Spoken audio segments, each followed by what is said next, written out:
এক বছর পূর্ণ হবার আগেই ভেঙে গেল পেতাংতন সিনাওয়াত্রার শাসন। ফোনালাপ ফাঁসের ঘটনায় থাইল্যান্ডের সাংবিধানিক আদালতে চলছিল পেতাংতনের দায়িত্ব থেকে বরখাস্ত করার মামলা, যেখানে ৯ বিচারকের মধ্যে ৭ জনই নৈতিকতা লঙ্ঘনের অভিযোগে প্রধানমন্ত্রীকে বরখাস্ত করার পক্ষে রায় দেন।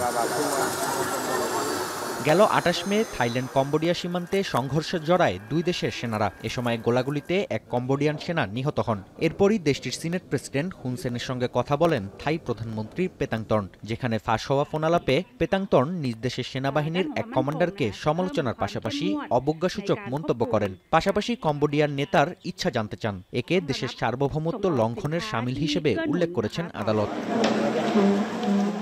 সপক্ষে প্রমাণ উপস্থাপনের জন্য থাইল্যান্ডের সাংবিধানিক আদালত পেতাংতর্নকে ১৫ দিন সময় বেঁধে দিয়েছেন। রায় ঘোষণার একদিন আগে ফোনালাপ ফাঁসের ঘটনায় ক্ষমা চান তিনি। ফোনালাপের কথোপকথনকে সমঝোতার পদ্ধতি হিসেবে উল্লেখ করার পাশাপাশি আদালতের যেকোনো সিদ্ধান্ত মেনে নেয়ার প্রতিশ্রুতি দেন থাই প্রধানমন্ত্রী।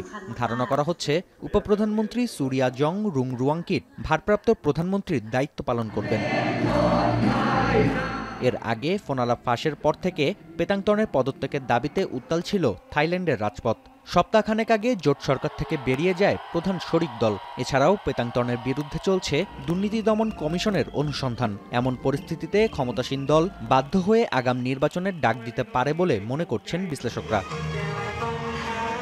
মাত্র ১০ মাস আগে প্রধানমন্ত্রী হিসেবে থাইল্যান্ডের দায়িত্ব নিয়েছিলেন পেতাংতর্ন। সাবেক প্রধানমন্ত্রী শ্রেথা থাভিসিনকে সাংবিধানিক আদালত পদচ্যুত করার মাত্র দুদিন পর গেল বছর আগস্টে দেশটির সর্বকনিষ্ঠ প্রধানমন্ত্রী হিসেবে দায়িত্ব গ্রহণ করেন তিনি। নাফিয়া আরমান মনন, এখন বিশ্ব। কালার এক্সপার্ট, জর্জ স্যাপ এবং মাইল্ড অন হ্যান্ডস টেকনোলজি সমৃদ্ধ অরিক্স ক্রিস্টাল ওয়াশ আপনার লন্ড্রি এক্সপার্ট।